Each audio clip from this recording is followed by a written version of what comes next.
Warning to my black people, like I told you back in November 2019, before the white people start talking about it, I watch a lot of international news. The China created virus, COVID 21, is here. It has mutated 7 times since November of 2019. And I'm telling you, if you're gonna get a one of the virus shots, make sure you go to a rich white hospital. Listen to me. Make sure you go to a rich white hospital. Do not go to the regular hospitals in the urban ghetto community. Go to a rich white hospital. Try to make an appointment. Go to the rich white hospital. They're going to try to divert you to one of those urban hospitals in your area. Don't do it. Okay. If you got to pay an extra $100 for that top quality virus, do that. Okay. Do not take the stuff that look, and also ask to read the warning label. Say you want to read the warning label. Hey, Mr. Research guy on YouTube, he told me to read the warning label before you inject that in me. Let me just take a look at the bottle you got it from. The reason is a lot of this COVID virus stuff will make your sperm inert. It will make your sperm inert. There's some people that got the COVID virus shot, and we told you not to get the version 1 and version 2. Wait for version 3.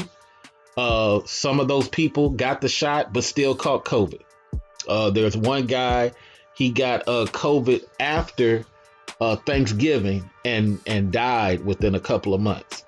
This is not a joke. COVID causes a lot of blood clotting, bad circulation, all type of stuff, and it's mutated again, and it's in Colorado right now. So I'm going to get you to the video, but first we're going to take an intermission, and then we'll get right back to the information. Thank you for everybody who donates to this wonderful situation. You can do that at King of Classy through the Cash App, or you can hit me through the PayPal, Clean Classy. All right, be right back after this intermission.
All right, Mr. Research, about to start the video.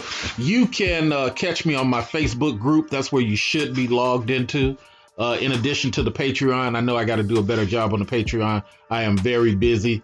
You see, I be falling asleep sometimes. But also you can catch me on Twitter too. I started the Instagram. I started the TikTok. As you know, I'm going to be doing my singing thing. Going to be improving on that. And these videos don't last long. If you notice, I don't keep these videos up for long because I don't need YouTube to give a reason why to mess with my page. So that's that. Also, remember a fact. Remember, we're dealing with facts on the Mr. Research Show. And if you can't donate $5, $10, $20, at least retweet this on your Twitter and on your Facebook. But on here, we deal with facts, documented facts, things that you can go research. Ramesses II. Everybody should be looking up Ramesses II. A fact versus opinion. Look, a fact is stuff that you can prove. On Black YouTube, it suffers from people who are saying stuff they can't prove. And then it pollutes the rest of the Black community. I was on a panel the other day, person been on for 4 hours, and everybody's saying stuff that they can't prove. And then when I get up there and start challenging them on some things, they get intimidated because they can't prove it. So remember, facts. Dr. Carlos Del Rio now, he's the Executive Associate Dean and Distinguished Professor of Medicine at Emory University. Doctor, thank you for being here. I want to start first with news that we just got this evening. Colorado has become the first state to confirm a case of that mutated strain of coronavirus, the same one from the United Kingdom. How concerned are you about widespread contagion of this particular mutation? Well, I think we're all concerned, but none of us is surprised. We knew this was going to be the case. And if you start doing sequencing, you're going to find the strains. I think what you also find is that this is a 20-year-old person with no history of travel. And if this person had no contact with anybody who's traveled to the UK, it clearly shows that this strain is already being transmitted in the US. So what we need is to ramp up. As we're ramping up vaccine, we also need to ramp up genomic sequencing in our country. We are way behind in genomic sequencing, and it's very important we start doing that much more than we currently are. When we look at the slower than expected rollout of the vaccines, Operation Warp Speed said, look, one of the problems is there's a lag time between the shots as they're administered and when it's being reported. Is that the only problem? Well, I heard Admiral Brent Rohr, and I have a lot of respect for him. And let's say that, yes, indeed, 2.1 million is too low. Let's say that 4.2 million people have already received the vaccine. That still puts us way behind where we want it to be. We want it to be by the end of this year, which is only 2 days away, at 20 million vaccinations given. So yes, our ramp up has been slow. We really need to change that dramatically. And if we're going to get to have every single American who needs a vaccine and wants a vaccine vaccinated by July, we need to start vaccinating about 3 million people a day. That is a huge effort. It's going to require a major coordinating effort, and it's going to require funding. That's not going to happen without additional funding. Okay, so how do we get there? I mean, has this got to be something that the federal government tackles? Well, the federal government has to work with state governments, and everybody has to work together. This really requires federal government, state governments, private sector, public sector. It needs everybody to do their best to really have clinics open all the time, to have vaccination available. But we have underfunded public health for years, and right now it's really hard to find employees in public health that are not busy who can start doing the vaccination. And if you look at hospitals, also because of the surge in patients, nurses are busy, and you cannot have them, also be in the ICU and then go and vaccinate in the clinic. So you have a problem with personnel, you have a problem with staff. So we need to be creative. We need to come up with ways to get, medical students, nursing students, and others trained to start administering the vaccines. Because if we don't do that,